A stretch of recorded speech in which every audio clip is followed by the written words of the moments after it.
Bonjour à tous, c'est Bérangère, j'espère que vous allez bien. Aujourd'hui j'ai une annonce à vous faire, que nous possédons tous en nous une harmonie sous-jacente. C'est plutôt une bonne nouvelle, non? Alors de quoi il s'agit? Donc l'harmonie qu'on entend, en fait, on parle de l'équilibre énergétique. Vous l'aurez deviné, hein, qu'on parle d'énergétique avec moi. Donc cette harmonie est toujours présente, même lorsque nous sommes affectés par des disharmonies plus ou moins graves selon l'importance du blocage énergétique. C'est-à-dire que notre potentiel d'énergie vitale, il ne va pas augmenter ou diminuer. Entre le début et la fin de notre vie, l'énergie vitale qui circule en nous reste au même taux. Alors, ce qui va augmenter ou diminuer, ça va être nos fréquences vibratoires. Par exemple, quand on dit « Oh là là, je me sens vidé, je me sens à côté de mes pompes, etc. » Ça, c'est qu'on a le taux vibratoire qui, c'est pas la même chose, hein, qui est en train de faire des va-et-vient. Ou c'est qu'on peut avoir un blocage énergétique à un endroit. Et donc, en fait, mon énergie ne va pas circuler librement et ne va pas nourrir de façon harmonieuse toutes les parties de mon corps. Donc des blocages énergétiques mineurs. Il va y avoir plusieurs types de blocages.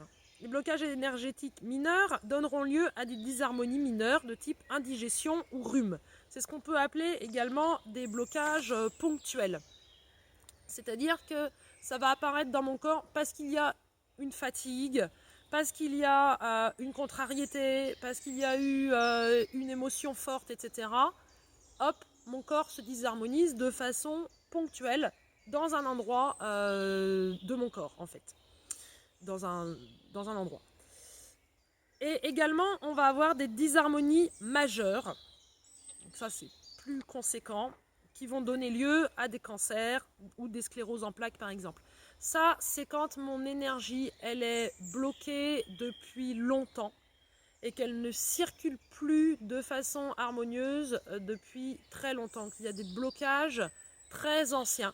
Des fois, ça peut remonter même à la petite enfance. On va avoir eu certains traumas ou à la suite, par exemple pour les cancers, on va pouvoir se rendre compte que beaucoup de cancers peuvent être liés à la suite d'un deuil, par exemple. Donc, qui va être une émotion qui va avoir engendré beaucoup de tristesse, où la personne n'aura pas réussi à faire son deuil. Et ça va pouvoir provoquer par exemple un cancer du sein chez les femmes ou un cancer du poumon, vu que le poumon c'est l'organe qui est relié à la tristesse. Par exemple, ce n'est pas quelque chose qui va être... c'est pas parce que vous avez eu un deuil que vous allez avoir un cancer. Attention, c'est pas ce que je viens de dire. Ou c'est pas parce que vous avez un cancer que vous avez eu un deuil dans votre famille. Voilà. Mais ça peut arriver. Ça peut être une cause d'un symptôme qui va venir, donc un gros blocage, qui va provoquer un gros blocage énergétique dans le corps et de là une grosse pathologie qui va pouvoir en découler. Donc toutes les disharmonies, quelle que soit leur gravité, peuvent être amoindries en libérant l'énergie bloquée. Si je pratique en Jinshin sur un rhume, forcément, ça va aller beaucoup plus vite. Si dès l'apparition des premiers symptômes, je vais vous montrer un petit truc en même temps. Pour le rhume, moi, ce que je fais, c'est ce qu'on appelle 13-3. C'est-à-dire que je viens placer ma main sur le côté de mon épaule et mes doigts sont ici dans le trapèze, derrière le trapèze, en fait, entre ma clavicule et mon omoplate.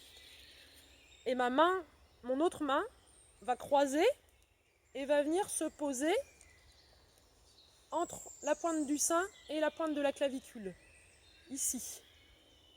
Là, il y a 2 points. Il y en a un ici et il y en a un là. Et quand vous avez un début de rhume, vous pouvez déjà vous mettre comme ça. Et ça va venir débloquer, en fait, l'énergie qui congestionne, qui ne circule pas bien, notamment dans le verrou 3, qui est ici, qui est ce qu'on appelle la porte battante. Donc, dès un début de rhume, tac. Donc ça, c'est un petit truc que je vous donne. Vous pouvez vous mettre comme ça, ou de l'autre côté, hein. Vous sentez le côté où il y a le plus de tension. Parce que je vous parlerai des verrous de sauvegarde dans une autre vidéo, je vous expliquerai ça. Vous vous mettez de cette façon et ça va venir déjà aider à soulager. Alors si vous pratiquez tout de suite, dès les premiers symptômes, et ça c'est quelque chose qui est vrai, parce que c'est quelque chose que j'ai expérimenté sur moi-même, dès les premiers symptômes, j'attends pas d'être malade au fond de mon lit, avec le nez qui coule, tout ça, la toux, tout ce qui va bien.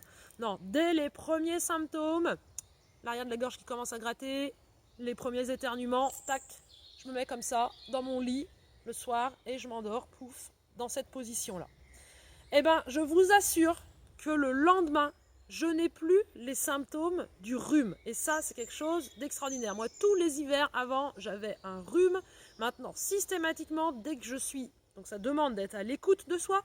Ça demande d'être à l'écoute de soi et d'avoir l'honnêteté, quand j'ai les premiers symptômes, de me dire « Ah, c'est un rhume, je pratique ». Et pas de me dire « Oh non, je veux pas voir ». Non, je vais pas tomber malade. Non, c'est pas ça. Parce que quand on fait le non comme ça, bah, on est sûr que les symptômes vont s'aggraver et que je vais avoir mon rhume carabiné de tous les hivers qui va arriver à la suite. Mais si je prends le temps d'être à l'écoute des symptômes et que je prends les actions, je me mets en action par rapport aux symptômes, par rapport à de quoi ça vient me parler, eh bien, en fait, je permets au corps de développer donc sa capacité de guérison beaucoup plus rapide. Bon, vous avez loupé le début des symptômes. Bah, c'est pas grave. Vous êtes quand même malade dans votre lit avec votre dose de médicaments et vos tisanes et vos bouillottes, etc. Bah, rien ne vous empêche de quand même vous mettre dans cette position-là. Donc, je parle toujours du rhume, pour aider. En fait, qu'est-ce qui va se passer si pendant que je suis malade, pendant que je suis souffrant, je pratique, ça ne va pas faire disparaître mes symptômes du jour au lendemain, non. Mais en fait, ça va donner à mon corps, comment dire, la capacité, l'énergie d'aller plus rapidement vers la guérison. Et ça, c'est pareil, c'est quelque chose que j'ai pu expérimenter sur moi ou que j'ai pu expérimenter sur un de mes chevaux. J'avais un cheval qui avait fait une tendinite à un antérieur il y a quelques années. Et bon, alors il y a plein de choses pour soulager la tendinite avec les vétérinaires, avec les ferrures, voilà, avec l'alimentation, etc. pour les chevaux. Et moi, j'ai pratiqué sur lui tous les jours. Tous les jours, tous les jours, tous les jours, j'ai pratiqué sur lui. Et bon, c'était un cheval de compétition, donc on me disait, bon, là, c'est fini, hein, faut plus espérer, voilà, de remonter un jour sur ce cheval et qu'il aille bien, quoi. Et j'ai pratiqué tous les jours. Alors, j'ai continué à côté les traitements, enfin voilà, les soins qu'il fallait, mais j'ai pratiqué tous les jours sur ce cheval. Et ben, ce cheval a entièrement récupéré. Ce cheval a entièrement récupéré de sa tendinite. Et il a pu retourner sur ses épreuves de dressage, il a pu retourner sur ses épreuves d'obstacles, etc. Alors que, on va dire, beaucoup de monde me disait, bah là c'est terminé, un cheval de cet âge-là qui a une tendinite placée à cet endroit-là, c'est fichu, il sera toujours pas carré, il sera toujours bancal, il sera toujours un peu boiteux, tu pourras plus jamais rien faire avec. Et en pratiquant tous les jours sur ce cheval-là, en plus c'était à l'époque où moi j'étais au début de ma pratique, je pratiquais que sur moi et sur mes proches et sur mes animaux autour. Et vraiment j'ai pratiqué avec foi tous les jours sur ce cheval. Alors en fait ce qui s'est passé, c'est pas que les symptômes de la tendinite ont disparu du jour au lendemain. Non, ce qui s'est passé, c'est que ça a permis à son corps de se renforcer. Et quand il a guéri, eh bien, en fait, ou dans une guérison habituelle, il y aurait pu rester un peu de fragilité. Bah, j'ai refait des radios après, il y a eu des radios qui ont été faites des tendons de ce cheval. Quand j'ai refait des radios après, eh bien, toute trace de tendinite, toute trace de lésion aux radios avait complètement disparu. Alors, je ne vous dis pas que c'est de la magie, mais ce que je vous dis, c'est qu'en pratiquant régulièrement, eh bien, ça vient aider, ça vient supporter notre système interne de guérison. Le Jin Shin Jutsu et les pratiques énergétiques de façon générale vont venir renforcer notre capacité de guérison. Voilà, je vais arrêter là pour aujourd'hui. Et puis je vous souhaite une bonne journée ou une bonne soirée. Et je vous dis à bientôt. Bye bye.